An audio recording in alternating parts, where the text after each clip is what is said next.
Es difícil a veces tratar de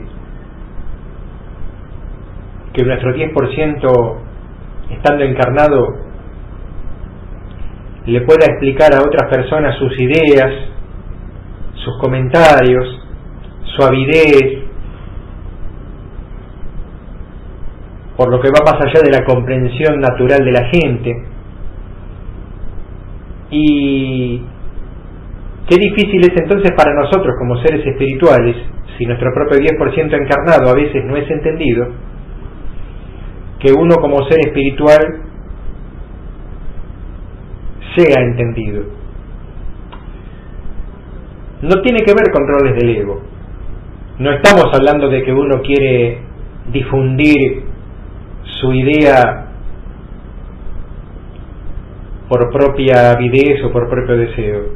Se trata de poder transmitir la comprensión a aquellos que verdaderamente están en el camino. O sea, es una de las tantas maneras de hacer servicio. Si bien aquellos maestros que desde hace eones están en el camino dicen, traducido el plano físico, que una de las cosas más importantes es tender la mano al otro, al que está caído, yo creo humildemente que hay muchas maneras de tender la mano al que está caído. Una de las maneras es poniéndose en lugar del otro, comprendiendo, tolerando, enseñando, departiendo, en el plano físico. En el plano espiritual sería conceptuando, elucubrando ideas, transmitiéndosela a otros seres que quieren seguir evolucionando. Y ahora en los planos de luz hay seres que tienen avidez de seguir creciendo para tener una mejor manera de confrontar lo negativo sin desestabilizarse emocionalmente, porque entiendo humildemente que aún los grandes maestros se pueden desestabilizar cuando perciben situaciones que no se pueden cambiar, situaciones que engendran violencia más violencia, situaciones que buscan hacer trastabillada al que está al filo de la cornisa, y así sucesivamente. Entonces a veces la impotencia de poder lograr el cometido no es solamente para el 10% encarnado, es también para uno como entidad espiritual. Yo estaba en un mundo, me llamaba Zorba, no os riáis porque hay un personaje muy conocido de vuestra región de Sol 3 llamada Grecia, donde se habló mucho de un personaje llamado Zorba que bailaba. Bueno, esto no tiene nada que ver porque esto es un mundo que está a más de 700 años luz de Sol 3. El mundo se llama Mendrox 4, y nací en ese mundo. Es un mundo muy similar a Sol 3, donde hay varias regiones. La mayoría de los seres que habitan son humanos, hay distintos animales, al igual que en Sol 3, distintos animales, pero muy pocos son similares a los terrestres. Hay un mamífero muy similar al camello terrestre, más parecido a un camélido del otro mundo llamado Aldebarán. Y en ese mundo yo era matemático.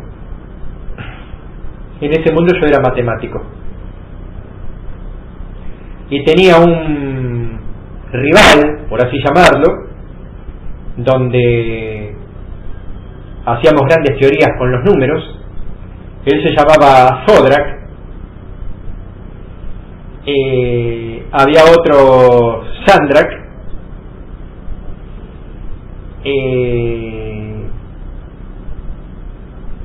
Pero Sodrak era mi rival más directo, era una persona muy envidiosa, porque dábamos cátedra y él buscaba siempre empalidecerme. Y esto habrá sido hace más de un milenio terrestre, más de 10 siglos terrestres en este mundo. Me trajo en gramas de yo creo que si hay fidelidad en la pareja, también tiene que haber fidelidad en la amistad, en el compañerismo. Tenemos que apoyarnos unos a los otros, tendernos una mano. Cuando uno ignora o no está muy lúcido para entender determinada teoría, explicársela, porque cuando uno enseña no pierde tiempo, yo creo que gana el tiempo. Yo creo que el tiempo se pierde cuando se monta en apatía. Teníamos muchas teorías que no se conocen. Por ejemplo, hay un número infinito. Supongamos que pudiéramos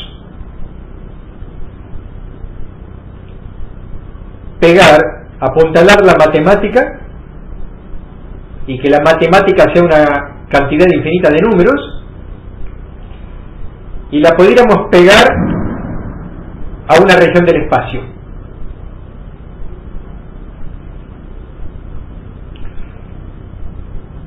Yo le decía a Sodrak, estudiando el espacio, sabemos de que existen tapices espaciales. Hay partes donde el espacio tiene formas gravitatorias más fuertes y es como que el espacio se dobla. ¿Cómo aplicamos esa matemática lineal en ese tipo de espacio? Es una nueva conjetura. Digamos, si la matemática acompaña linealmente al espacio, de repente tú por esos pliegues puedes recorrer distancias inmensas. ¿Cómo se representaría numéricamente?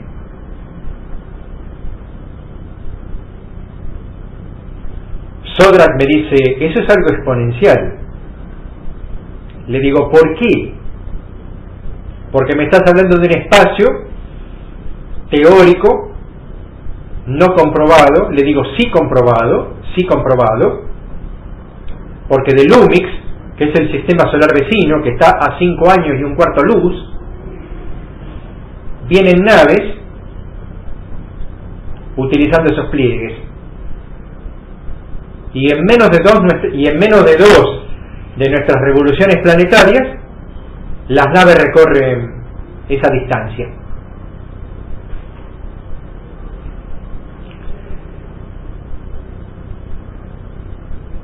Siempre fui propenso a las distintas teorías.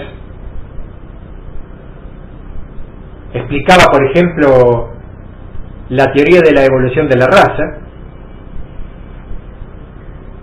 y estoy hablando de hace un milenio, de vuestro mundo, donde yo decía de que nuestra raza, los homeramos, como los llamábamos nosotros, seguíamos evolucionando. Una teoría que hoy, en vuestro tiempo, también se plantea. Vosotros, Homo sapiens sapiens, también siguen evolucionando. Vuestro ADN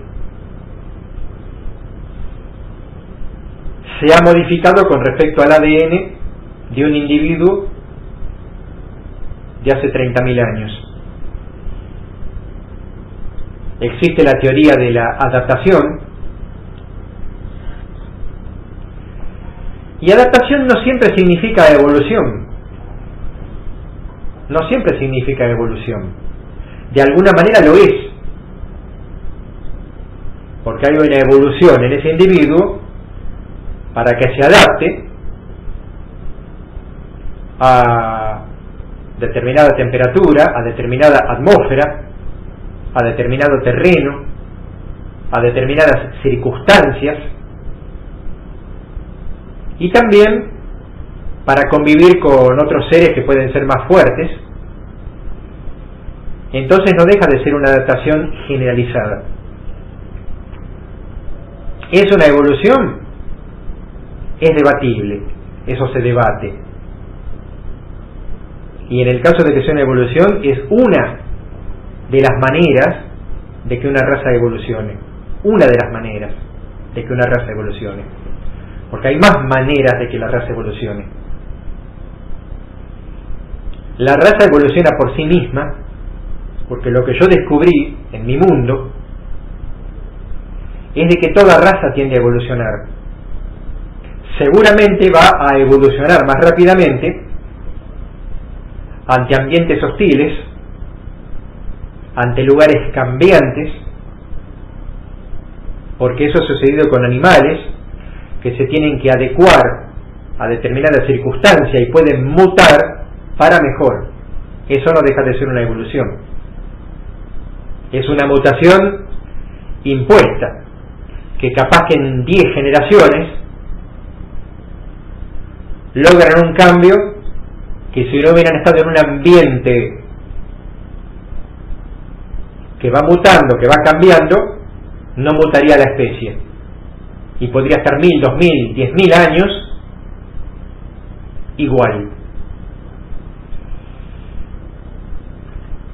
Pero en mi planeta sucedía algo que, como se había logrado una paz generalizada,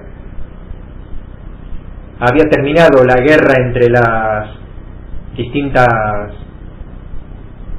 regiones, o sea, no piensen que Sol 13 es el único mundo donde tontamente pelean entre ellos como una gran familia dividida, que parece una cosa tan necia, tan necia.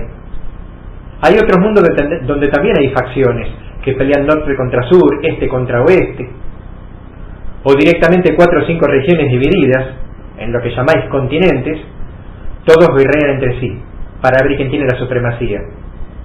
Ahora, si me preguntáis ¿para qué? Para nada, me quedo con los mundos donde unos se apoyan a los otros. Pero finalmente se había logrado una supremacía, y que hubo un gobernante que no quería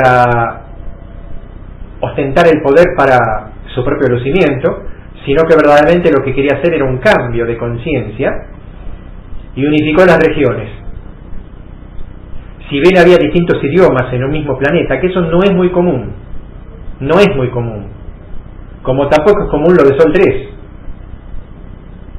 donde hay tantos idiomas y tantos dialectos. Eso habla de lo atrasados que están como civilización, como raza. Porque vosotros, en Sol 3, sois una raza. No existe raza blanca, raza negra, raza amarilla, raza cobriza. Esas son familias. Familia negra, familia blanca, familia cobriza, familia amarilla. Pero la raza es la raza Homo sapiens sapiens. Pero ni siquiera sois capaz de razonar eso. Ni siquiera sois capaz de razonar eso. En nuestro mundo nos unificamos. Y corremos el riesgo de que al estar tan armoniosos, muchos montaron en apatía. Porque hubo más descubrimientos científicos en épocas de guerra que en épocas de paz. Y en vez de aprovechar esos momentos de crecimiento en paz para combatir las pocas enfermedades que todavía quedaban en nuestro mundo, no, el común denominador fue invadido por el peor de los virus, que es la apatía y la indiferencia. ¿Esto qué significa? ¿Que yo estoy avalando la guerra, diciendo de que un planeta en guerra crece más técnicamente? No, no estoy diciendo eso, porque conozco otros mundos como espíritu, donde aún estando miles y miles de años en paz, cada día son más altruistas, cada día son más magnánimos, cada día sienten más amor por el otro. Un mundo que muchos de vosotros conocéis, Antares 4, por dar un ejemplo, donde es un mundo de granjeros y filósofos. Y hay muchos mundos así. Entonces nuestro mundo, en realidad no es que montó en indiferencia y en apatía por haber logrado la paz planetaria. Seguramente nuestros genes, porque cuando el espíritu encarna, entre comillas, está preso de ese cuerpo. Y hay mundos donde los seres, como en nuestro mundo, pueden ser tan humanos como los de Sol 3, pero puede tener algún gen que, si ese ser no compite, ya sea en una competencia facultativa o en un deporte o en un combate directamente, donde salte lo que vosotros llamás adrenalina, nosotros le damos otro nombre en nuestro mundo, ese gen hace que esa persona se planche, se quede como vuestros osos de Sol 3 que hibernan, como hibernando, quedan como laxos, como que pierden el interés por todo, como que de repente nada les interesa. Puede estar una persona corriendo peligro y esa persona ni se levanta, es como que entra en un adormecimiento mental, físico, espiritual, todo. ¿Y cómo está el tetán de esa persona? Obviamente que preocupado, pero cuidado, el tetán, antes de intentar, cuando era espíritu 100%, de encarnar en ese mundo, sabe cómo es la genética de ese mundo, sabe que hay mundos como ese que necesitan de una actividad, y la actividad cuanto más peligrosa es, más vigor le da a la raza.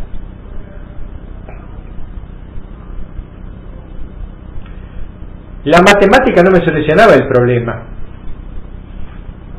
entonces profundicé en física, en química orgánica, en química inorgánica, en lo que vosotros llamás antropología, en biología, en zoología.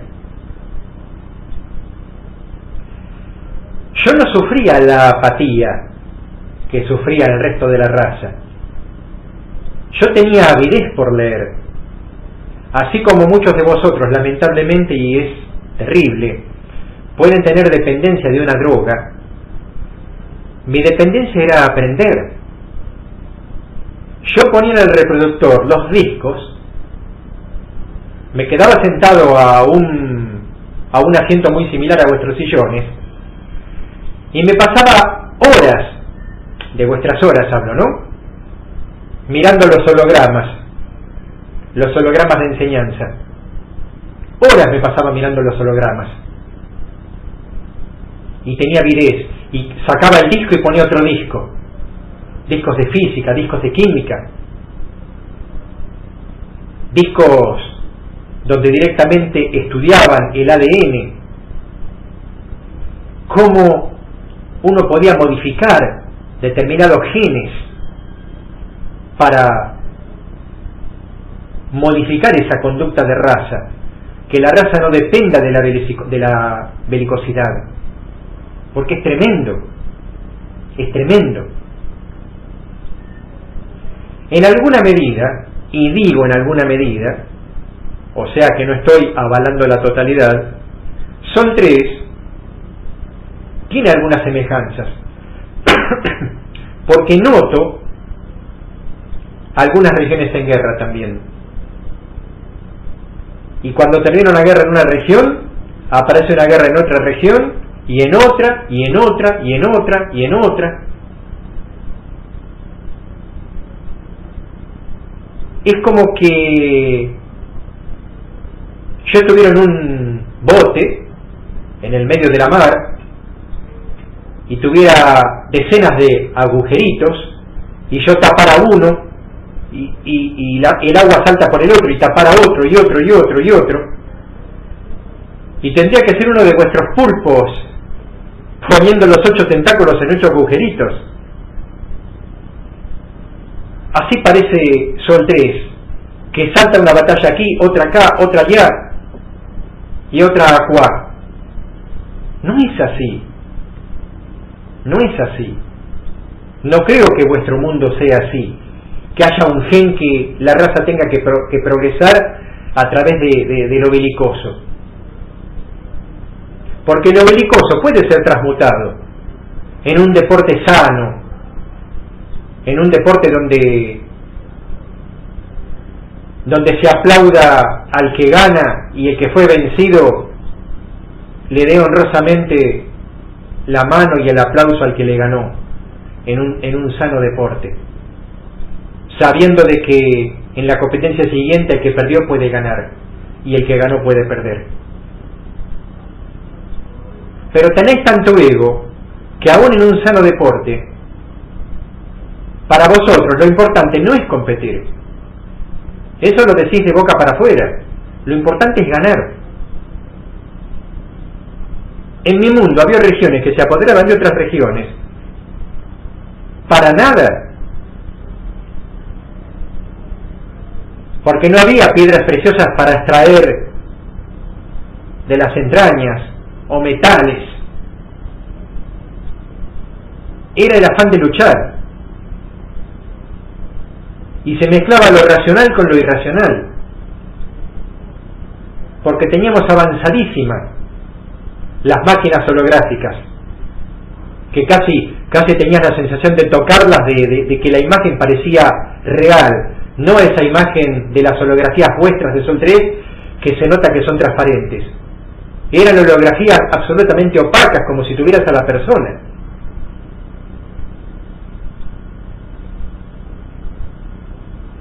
Y esa misma mente que planificaba esos aparatos, esa misma mente que había desarrollado vacunas tan profundas que podían vencer a cualquier enfermedad terrestre, esa misma mente era la que ideaba nuevas armas sónicas que podían deshacer el cerebro de la otra persona, le lanzaban rayos sónicos y le producían hemorragia cerebral, un arma absolutamente cruel, un arma que no se podía detener con una armadura, como vuestras armas de proyectiles. Entonces desarrollar armas sónicas para matar era una incoherencia total, porque era la misma mente. Cuando digo la misma mente no digo el mismo individuo, era la misma raza que había creado vacunas para salvar miles de vidas y armas sónicas para cortar miles de vidas. Pero nada de ello me quitaba la avidez de aprender y de entender, y me había vuelto como adicto al estudio, pero no lo veía como algo negativo, porque yo a su vez lo transmitía a otros. No es que era egocéntrico, aprendía, lo guardaba como si fuera un tesoro al que me aferraba, como los tacaños que los hubo y los habrá en todos los mundos, que se aferran a su moneda de metal precioso y no se quieren desprender de ella, aún a minutos de desencarnar. ¿Para qué la guardan? Para que les pongan una buena tumba labrada. No, Yo no me aferraba al conocimiento, yo lo transmitía al conocimiento. Trataba de transmitirlo porque tenía avidez de crecer, por el hecho de ser útil a los otros. Jamás lo hice para mí. No teníamos un concepto como el vuestro tan arraigado de la riqueza y de la pobreza. Pero para que os deis una idea, yo no era rico. No era pobre, me mantenía. Eso sí, estaba tan absorbido por mi trabajo que no tuve tiempo de formar una familia, no tuve pareja, no tuve hijos. Es cierto, tuve algunas relaciones ocasionales, sin mentir, donde tanto la femenina como yo, masculino, nos poníamos de acuerdo en tener una relación fisiológica para que nuestro físico se mantenga estable y sin emociones contraproducentes. Los dos nos poníamos de acuerdo. No es como en Sol 3, que en algunas regiones el sexo era tabú. No. El sexo tenía la utilidad de serenar ciertos impulsos. Obviamente, después cuando había una relación donde los dos practicaban la monogamia, ya directamente no se buscaba a más nadie. Pero mientras uno estuviera sin ninguna relación estable, podía perfectamente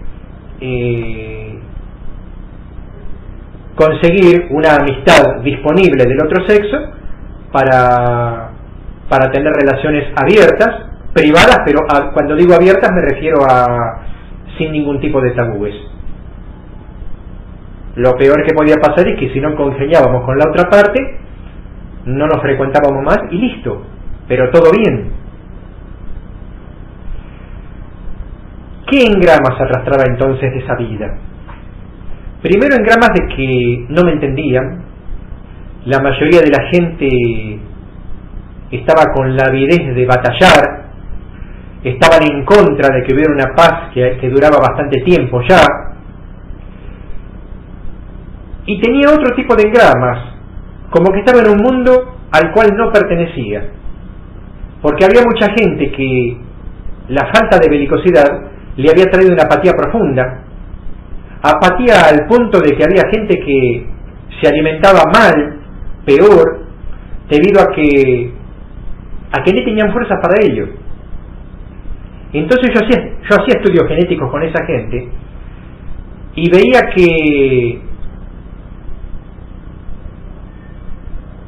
la raza en sí estaba terminando por la misma apatía.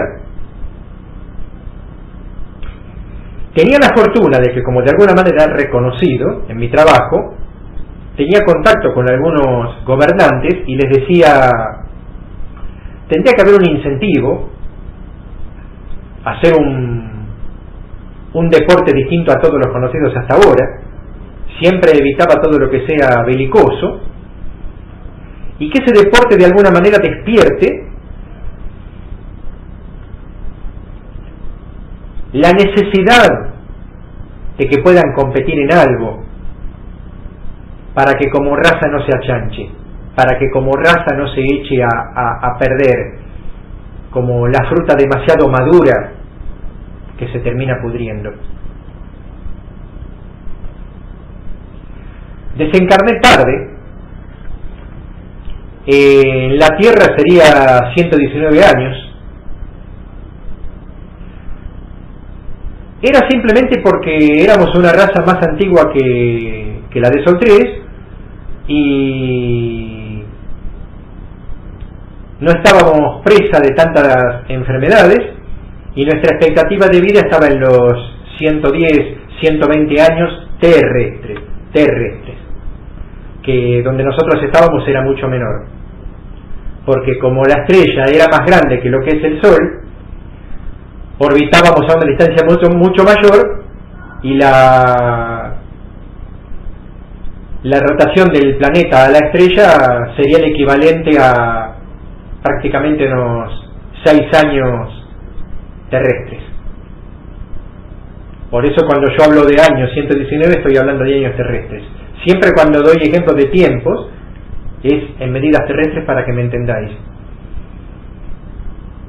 Desencarné a esa edad, que es una edad avanzada para lo que es la medida terrestre, pero mi vida fue incompleta porque hubo muchas teorías que no pude demostrar y porque me faltó algo me faltó. Me faltó el poder ser entendido. No llegué a ver un nuevo deporte. Cuando desencarné todavía el mundo estaba en apatía y le rogaba al Dios, que es el mismo en todo el universo, de que me hubiera puesto muy triste, aunque sabía de que Sorba era un rol, pero me hubiera puesto muy triste como espíritu de haberme enterado de que un milenio después ese mundo hubiera entrado otra vez en guerra y que la guerra era lo único que lo despertaba. Hoy, salvando las distancias, habiendo pasado un milenio, visualizo conceptualmente titanes que están encarnados en ese mundo y lamentablemente ese mundo está en guerra intestina, no con otros mundos, entre ellos nuevamente, entre las 5 regiones. Comentario: no puedo decir que hay razas que son como un río y que aunque tú les cambies el cauce después buscan otra vez el curso original, porque sería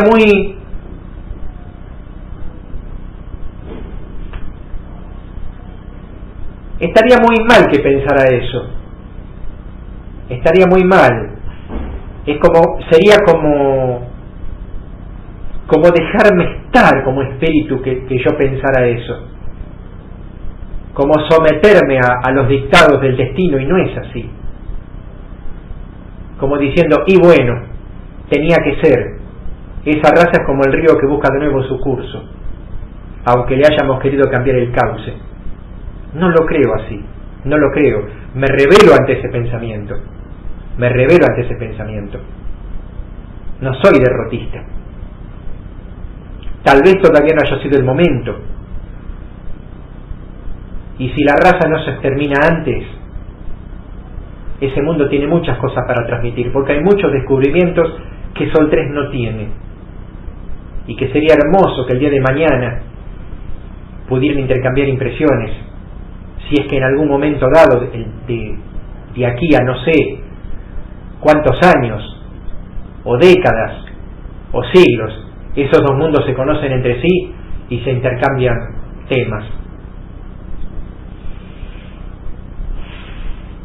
Me siento muy tranquilo en este momento. De la manera que relaté, parece que hubiera sido un mundo donde no hubiera pasado tantas penurias, pero os puedo decir que me sentí muy solo. Muchos años terrestres o circunvalaciones de ese mundo, muy solo, y eso sí me ha causado engramas. Por eso a veces es como que me cuesta la soledad.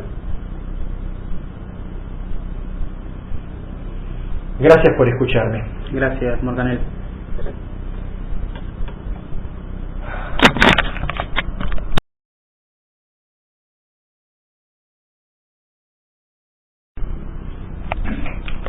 En determinado momento, el rol del Tetán en ese mundo, el rol se llamaba Zorba, como el personaje griego de la película. Él era matemático, entre otras materias que también había estudiado a nivel holográfico, y explicaba de que él aplicaba una especie de matemática lineal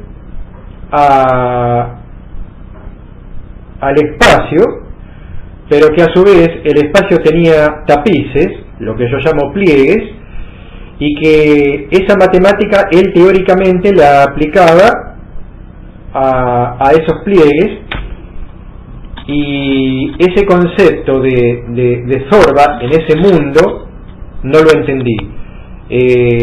¿Tú, Manuel, lo puedes explicar? Sí, yo creo entender de a qué se está refiriendo. Tiene que ver exactamente con mi línea de trabajo desde hace más de 5 años.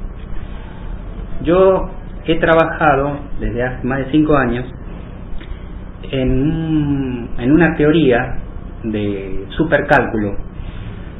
Te explico de qué se trata. Ajá.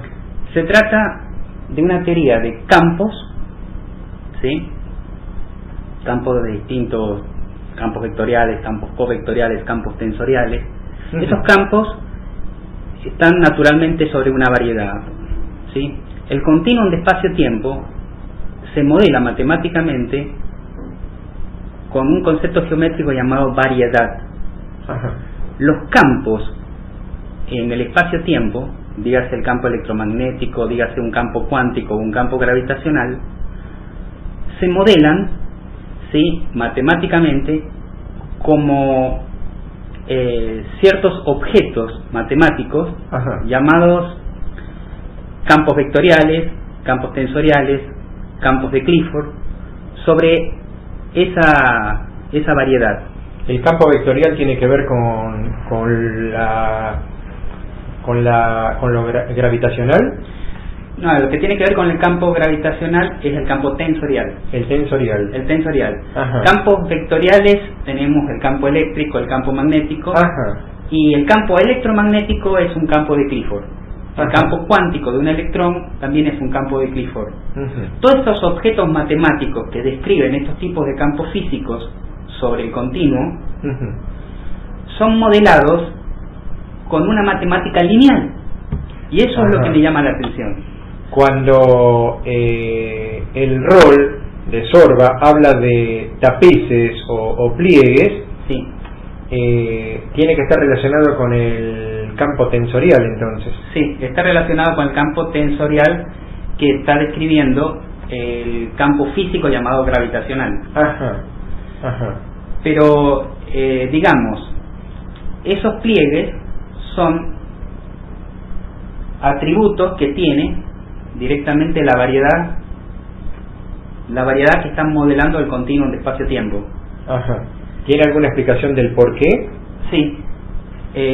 Justamente los objetos matemáticos que modelan los campos físicos que aparecen naturalmente en el continuum de espacio-tiempo se trabajan con una matemática que podríamos llamar lineal. Justamente tiene el nombre de álgebra lineal. Uh-huh. Yo, para desarrollar esa teoría del supercálculo, me basé en algunas ideas y extendí esas ideas ya medianamente conocidas de la comunidad oficial, que son las ideas de Cartan, de Élie Cartan. Élie Cartan fue un matemático francés que alrededor de los años 30 más o menos puso sobre base firme lo que muchos conocen en matemática como análisis tensorial. Uh-huh. Y él lo propuso como llamado cálculo en variedades. No solamente puso sobre bases firmes eso, utilizando modelos de álgebra lineal, sino que hizo ciertas extensiones completando el llamado análisis tensorial. Pocos físicos en la actualidad están adecuadamente actualizados, valga la redundancia, uh-huh, como para poder manejar ese formalismo matemático tan elevado. El supercálculo es un formalismo matemático todavía más elevado que el formalismo de Cartan, uh-huh, pero yo utilicé las ideas, los insights del propio Cartan, uh-huh, acerca de que punto a punto en la variedad se puede asociar un espacio vectorial, y el espacio vectorial tiene atributos solo lineales. Claro. Entonces tiene consistencia lo que está hablando ese tetán. Hay una cosa que para nosotros en Sol 3 todavía nos falta, porque esto no deja de ser una teoría, pero el día de mañana tendríamos que tener la tecnología como para poder detectar lo que es la matriz tensional como para detectar esos pliegues, porque si en otros mundos, esto es una teoría, se utiliza esos pliegues para poder cortar camino, de la misma manera que tú tomas una hoja de cuaderno y en lugar de recorrer desde el centro los 20 centímetros hacia la orilla y luego 20 centímetros dando la vuelta hacia abajo, la perforas y pasas directamente, en el caso de que fueras un ser dimensional, bidimensional con B, bidimensional, entiendo de que un ser tridimensional, aquí digo tridimensional dejando de lado el tiempo, ¿no? Uno pudiera cortar ese camino tridimensional para pasar a X años luz de distancia, mediante el detectar esos pliegues. Eso ya iría más allá de un supercálculo matemático. Exactamente, va más allá, porque es tecnología. Ya tendría que ver aparte con el campo físico. Ya eso es tecnología de detección de campos. Déjame decirte algo. La teoría de los agujeros negros surgió naturalmente de ciertas especulaciones matemáticas. Nadie había localizado en el cielo algo así. Sin embargo, las mismas especulaciones matemáticas llevaron a una conclusión acerca de esas rarezas que podían existir, no se sabía, claro. Sabemos que sí existen, y esas rarezas que podían existir en el universo. Y una pregunta fue hecha en ese momento, y estoy hablando del principio del siglo XX. Y bueno, si es un agujero negro, o sea, se traga todo, se traga toda la materia. ¿Negro por qué? Porque se traga hasta la propia luz, la luz visible. Sí. Entonces, si no es visible, no emite una luz, no puede ser visto, no puede ser detectado. Se infirió. Error. Hay algo que emite radiación de muy alta frecuencia, que no es visible, pero sí es detectable por instrumentos. Claro. Lo que emite son rayos X. Entonces, con una tecnología que luego se desarrolló en el siglo XX de detección de rayos X, fue posible detectar agujeros negros en el espacio. De todas maneras, hoy con grandes telescopios se pueden detectar agujeros negros directamente, porque la forma que tiene un agujero negro de fagocitarse una estrella es a nivel de remolino. Entonces se van viendo los pseudópodos o tentáculos de la estrella que va girando y el agujero negro la va absorbiendo. O sea... Exactamente, lo que ocurre ahí es que los objetos que son atrapados en el poderoso campo gravitacional del agujero negro, al ser acelerados hacia el agujero negro, emiten radiación. Y esa radiación es la detectable, o sea, eso es lo que lo hace visible, digamos en forma amplia, no solo visible dentro del rango que podemos observar con nuestros sensores biológicos llamados ojos, sino en rangos más amplios, radiación X. Cuando la astrónoma Andrea Hertz, en el año 98, con un telescopio óptico infrarrojo, que lo tenía montado en las Islas Hawái, lo detectó, el agujero negro que está en el centro de la Vía Láctea, lo habrá detectado de esa manera. Bueno, justamente en una radiación que no es visible. Claro. Es detectable, en el espacio es detectable radiación X y radiación infrarroja, pero no es detectable, no siempre es visible. Claro. Es justamente por eso el tipo de detectores que tiene un radiotelescopio, un radiotelescopio, no estamos hablando de telescopio, un telescopio es óptico, detectaba solamente el otro tema que es importante tocar, que puede tener que ver o no con el matemático, es el tema de la duración de raza, que a veces si una raza no tiene motivación, ya no lo del individuo, sino de la raza en sí, no tiene motivación, porque hay razas que directamente fueron acostumbradas a un método de vida.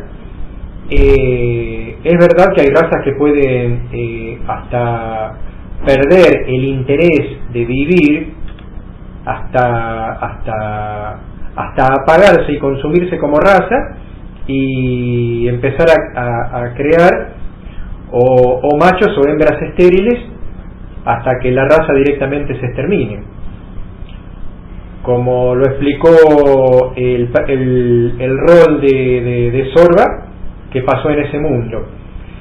Y en base a eso hago una pregunta que quizás yo mismo tenga la respuesta o me la dé mi yo superior. ¿Por qué no puede pasar lo mismo con las entidades espirituales? O sea, si seres encarnados en determinado mundo, al no tener determinado deporte, estímulo, o determinada guerra, que le puede servir de alguna manera como estímulo, esa raza monta en indiferencia o en apatía, ¿no puede suceder lo mismo con entidades espirituales? Porque una entidad espiritual, primero que carece de los 5 sentidos físicos, tiene otros sentidos más importantes y puede captar cientos o miles de sonidos conceptuales distintos, otro tipo de música que no es la música terrenal, y puede ser que también se aburran las entidades espirituales. Bueno, pero en este caso, ¿cómo se manifestaría ese aburrimiento? Porque quizás como una falta de interés en encarnar. Por supuesto, o aparte el espíritu tiene la ventaja, a diferencia del humano, que baja sus cortinas conceptuales y queda en letargo años, o lo que sea, que como el espíritu no precisa alimentarse, como el ser humano encarnado, no molesta. Y de repente puede haber pasado 100 años en una apatía y abre nuevamente sus ojos conceptuales y otra vez vuelve a relacionarse. Y no sabemos si realmente eso no ocurre, o no está ocurriendo inclusive con algunos seres. Sé, por testimonio de espíritus del plano -1, que no hay espíritu que soporte la soledad total. He contactado con varios espíritus del plano -1, que es el plano de la soledad, donde no se pueden percibir con otros espíritus, donde tienen libertad para desplazarse a eones de millas de distancia, o de años luz de distancia, pero que siempre están en absoluta soledad. No conceptúan, es una negrura total. Cuando hablo de negrura no hablo de negrura física porque no tienen ojos. Hablo de negrura conceptual, que no pueden captar nada con sus antenas mentales o conceptuales, o energéticas, como le querramos llamar. Pueden escucharse a ellos mismos, como nosotros en soledad podemos escucharnos a nosotros mismos estando encarnados, pero no pueden contactar a nada ni a nadie. Y no hay uno solo que haya dicho yo me siento cómodo. Todos quieren escapar de ese lugar. Tienen la manera, directamente dejar de pensar en ellos, lo mismo que en el plano -2. Pero como es una manera tan obvia, y acá utilizo una frase terrestre, el árbol no le deja ver el bosque, y al no dejarle ver el bosque quedan encerrados y encerrados en la nada, quedan encerrados en la nada.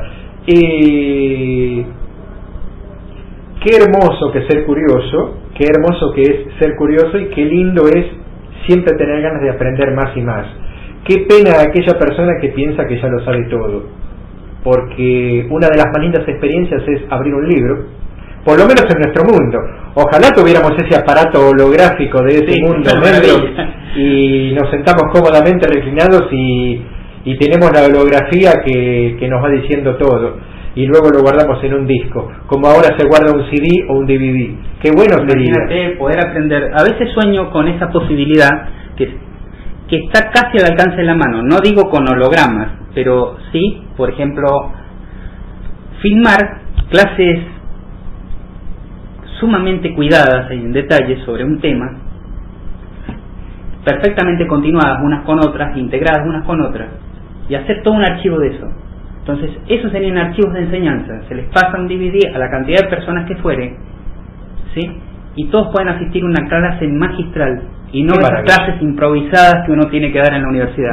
Mira, hoy, con poco dinero se podría hacer eso. Hoy, diciembre de 2007, una compañía telefónica, que no hace falta ver el nombre en la grabación, está comercializando teléfonos con videollamada, donde a ti te llama otra persona que obviamente tenga el mismo aparato, y tú te ves con él como te puedes ver en el chat de internet con la webcam, ¿sí? Bueno, hace 43 años atrás, en 1964, yo visualizaba un aparato similar al actual y lo bauticé, y digo lo bauticé aunque no sé si el nombre es mío, porque habrá autores de ciencia ficción que también lo habrán. Pueden haber tomado lo bauticé Fonovisor. Fonovisor lo bauticé. Yo conocí un nombre parecido como videofono. Bueno, pero en esa época los videofonos, sí. Y yo estoy hablando de 1964. Pero como respeto a otros autores de ciencia ficción, en el caso mío yo no soy autor de ciencia ficción, simplemente es como que siempre me gustó investigar y siempre me habré comunicado con mi parte espiritual, yo lo llamé Fonovisor. Videófono también es un nombre aceptable, adecuado, sí. y puede ser contemporáneo a 1964, posterior o anterior. En eso no digo que yo tenga la primicia, simplemente digo de que hace 43 años lo visualicé y ahora se comercializa casa por casa. Para terminar la grabación, siempre me gustó la serie del Capitán Kirk, Viaja a las Estrellas, la primera estoy hablando, la de la década del 60, con este querido actor canadiense, y tenían un aparato portátil que era más grande que los celulares móviles actuales, que los cell phone actuales, más grandes. O sea que la realidad está superando a la ficción. Y termino con un pequeño cuento de este excelente actor, este excelente autor de ciencia ficción, que a muchos no les gusta porque se creen rebeldes sin causa, tipo James Dean, y escapan a lo tradicional y le faltan el respeto a lo tradicional. El autor se llama Isaac Asimov. Isaac Asimov, en la década del 50 del siglo pasado, creó en su mente un gran computador gigantesco llamado Super Univac, que era muy similar al multivac verdadero que tenía Estados Unidos de Norteamérica. Y luego, viajando en el tiempo, año 2000, año 3000, año 5000, llegaron a un futuro tan lejano, en ese cuento de ciencia ficción, que llegaron a ver un computador, como se llamaba en aquel entonces, tan pequeño, tan pequeño, tan pequeño, que su corazón, como le llamaban en aquel entonces al disco rígido, al disco duro, era tan pequeño que solamente medía 1 metro cúbico, de tan pequeño que era. Eso fue superado tanto, sí, que hoy hay discos de computadores que son apenas más grandes que una moneda. Sí. Isaac Asimov tuvo la suerte de verlo, eso, o sea que desencarnó después, lo pudo ver. No tuve la suerte de conocerlo personalmente, si no le hubiera dicho Asimov, la realidad lo ha superado. Sí, superó esos sueños de futuro. Incluso ya lo comenté en una grabación anterior, de que él en la década del 50 ignoraba que había un agujero negro en el centro de la galaxia, y en su saga de las fundaciones, a Trantor lo pone como planeta central de la Vía Láctea. Luego, 30 años después, corrige esa novela y a Trantor lo sitúa en el centro de la galaxia, pero a unos 200 o 300 años luz del centro, porque en el centro pone al agujero negro. Corrige técnicamente al que yo había revelado en el año 1997, que Andrea Herr lo descubrió en el 98. Bueno, en una de las sagas de fundación de los años 90, Asimov corrige su primera, segunda y tercera novela de los años 50 y tantos del siglo XX, y ya sitúa a Trantor fuera del centro. Pero me alegro por él, que antes de desencarnar pudo ver muchas de sus ideas superadas incluso. Gracias.